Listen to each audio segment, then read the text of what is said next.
Mes chers amis, bonjour. C'est encore Gerpi Lafaille, un de vos amis qui vous aime. À vous tous qui suivez cette vidéo, à vous tous qui êtes abonnés à cette chaîne, je vous rappelle que j'ai le grand plaisir de vous avoir comme ami. Bienvenue à la 17e vidéo où nous partageons ce sujet, nous et notre vie sur Terre. C'est bon d'en parler, c'est bon de discuter sur notre vie sur Terre parce que nous en faisons partie. Autant que nous ayons une bonne compréhension de la vie sur Terre, autant nous pouvons profiter de la vie. C'est bon d'en parler. Dans la vidéo précédente, on avait vu qu'en dépit de la douceur de la vie du péché et de la souffrance que génère la vie de justice, il est important de faire choix de la vie de justice. Il est important d'appliquer la vie de justice, car la vie que nous menons sur la terre est une vie à perpétuité. Vie à perpétuité, cela veut dire jusqu'à la mort. Une fois qu'on est mort, une fois qu'on est séparé de ce corps, la vie sur terre prend fin pour faire place à une autre vie. Et la vie à perpétuité n'est pas une longue vie. En vivant la vie de péché, oui, c'est doux, c'est agréable à vivre, mais c'est c'est à perpétuité. Et la vie de justice est une vie de sacrifice et de souffrance. Une fois traversé le carrefour de la mort, l'autre vie, on va rentrer dans l'autre vie, et la nouvelle réalité de cette nouvelle vie dépendra de la vie que nous avions eue sur la terre. Si on avait une vie de péché, on vivait la vie douce, la vie agréable, on profitait de la vie, eh bien la nouvelle vie, dans la nouvelle vie, on va en payer les conséquences. Car en traversant le carrefour de la mort, il y aura un renversement. La vie de péché deviendra la vie, le tourment de l'enfer. La vie de péché était douce et agréable sur la terre, mais en traversant ce carrefour, la mort, eh bien cette vie deviendra le tourment de l'enfer. Et après avoir vécu la vie de justice sur la terre, en traversant ce carrefour qu'est la mort, la nouvelle vie sera la gloire. Peut-on considérer la vie sur la terre? À quelle durée on peut, si on vit un siècle, donc tout le monde va se rendre compte qu'on vit suffisamment sur la terre. Car dans Somme 90, Moïse a dit, la durée de vie normale sur la terre, c'est 70 ans. Et pour les plus robustes, c'est 80 ans. Comparer 80 ans ou un siècle à l'éternité, ça ne représente même pas une goutte d'eau par rapport à l'océan, tout l'océan sur la terre. Car on vit sur cette terre à perpétuité, et après avoir quitté cette vie, on va vivre l'éternité. Donc si on profite de la vie de péché pour vivre une vie agréable et douce, et après, pour vivre le tourment de l'enfer à perpétuité, ce n'est vraiment pas un bon choix.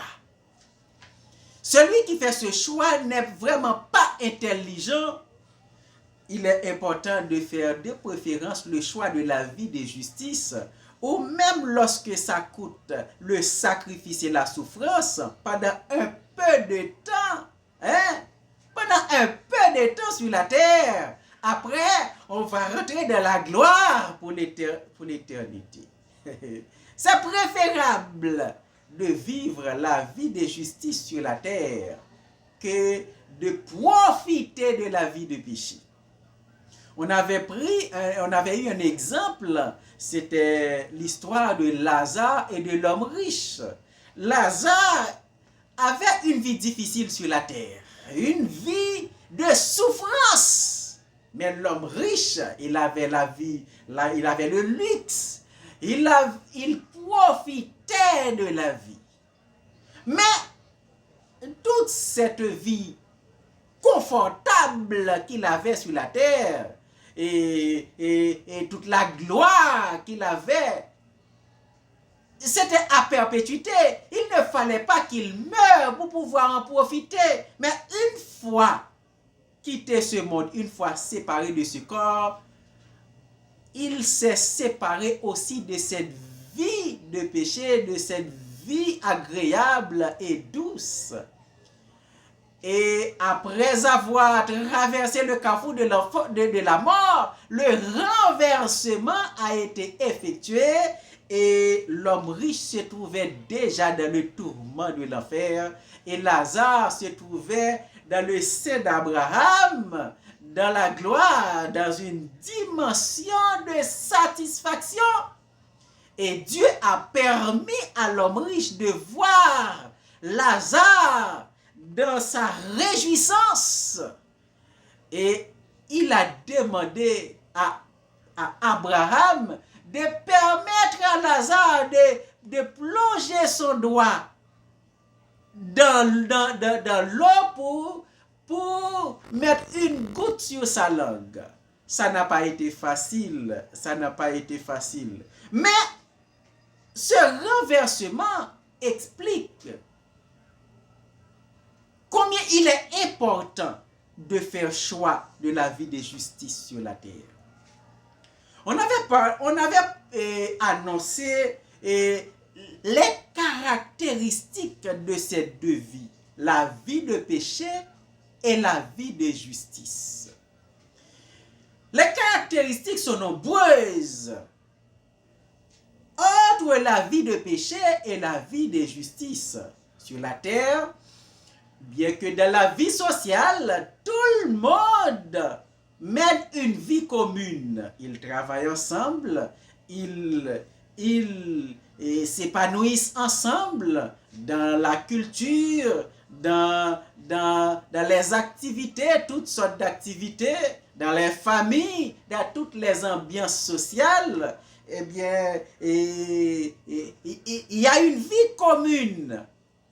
Mais chacun a sa culture. Et la culture que chaque personne, chaque individu applique est la culture du royaume surnaturel auquel il s'est soumis. En observant sa vie, on peut remarquer à quel royaume il appartient. Dans la vie sociale est une vie commune, mais chaque personne s'est soumise à un royaume surnaturel et sa qualité de vie dépend de ce royaume surnaturel auquel il s'est soumis. Mais les caractéristiques de ces deux vies, la vie de péché et la vie de justice, il y en a plusieurs. On va voir une première caractéristique, c'est que la vie de péché est contraire à la vie de justice. C'est la raison pour laquelle, en observant le comportement d'une personne, on peut facilement déceler à quel royaume il appartient. Au royaume des ténèbres ou au royaume des cieux. car ils appliquent deux cultures différentes. Dans la vie de péché, la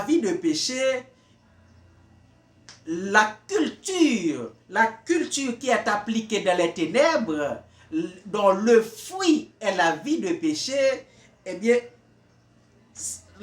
cela résulte un comportement différent, un comportement contraire à celui qui applique la vie de justice. Dans Romains 6, verset 18 et verset 20, la Bible explique cette différence entre ces deux vies. Dans Romains 6, verset 18, il est écrit: ayant été affranchis du péché, vous êtes devenus esclaves de la justice. Ayant affranchi, libéré du péché, on est devenu esclave de la justice. Et dans le verset 20, il est écrit: car lorsque vous étiez esclaves du péché, vous étiez libres à l'égard de la justice. C'est-à-dire que ces deux vies sont contraires. On ne peut pas être dans les deux à la fois. Il n'y a pas d'éléments culturels qui sont communs à ces deux cultures. Et il n'y a pas d'éléments culturels où on peut appliquer à la fois dans la culture du royaume des cieux et dans la culture du royaume des ténèbres. Non, il n'y en a pas. Car ces deux cultures sont contraires puisque les deux royaumes sont ennemis. Les deux royaumes sont ennemis, alors leurs cultures sont contraires. Donc la première caractéristique de la vie de péché et de la vie de justice, c'est que ces deux vies sont contraires. Deuxième caractéristique, c'est que la douceur de la vie de péché ne dure qu'à perpétuité, alors que pour la vie de justice, la souffrance et le sacrifice encore ne durent qu'à perpétuité. On avait fait la différence entre à perpétuité et éternellement. À perpétuité, c'est jusqu'à la mort. Éternellement, ça n'aura jamais de fin. Donc, lorsque on a quelque chose, on vit quelque chose à perpétuité, eh bien, dès que la mort vient, on en est libéré. Mais lorsque c'est éternellement, même lorsque la mort vient, cela vous appartient encore. Donc, c'est-à-dire que si vous avez une richesse, les richesses de ce monde, on les possède à perpétuité. Et tout ce qu'on peut posséder dans ce monde, les richesses, la connaissance, les relations, on les possède à perpétuité. Une fois franchi le carrefour de la mort, eh bien, on ne possède plus ces biens. Donc la douceur de la vie de péché, on la vit à perpétuité. Une fois traversé le carrefour de la mort, le péché n'est plus doux et agréable à vivre, mais il devient le tourment de l'enfer, la souffrance qui est résultée de la colère de Dieu éternellement, pour l'éternité. C'est la souffrance qui est éternelle.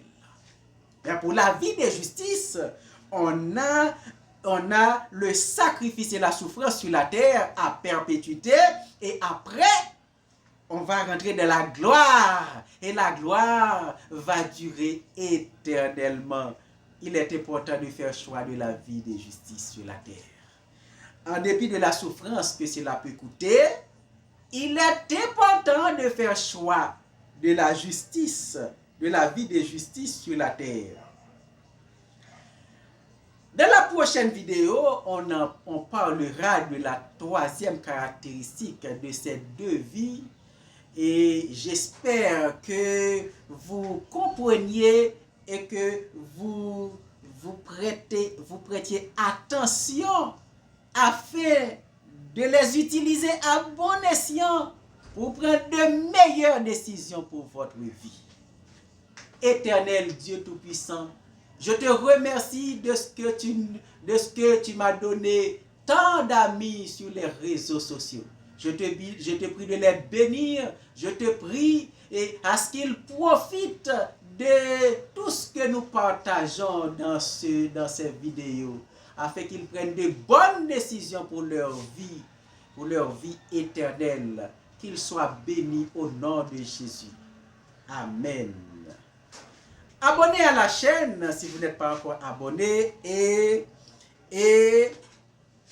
ajoutez un like, partagez à vos proches pour les inviter à y participer et dans vos commentaires, faites part de vos appréciations, de vos questions s'il y en a et encore je vous dis à bientôt, que Dieu vous bénisse.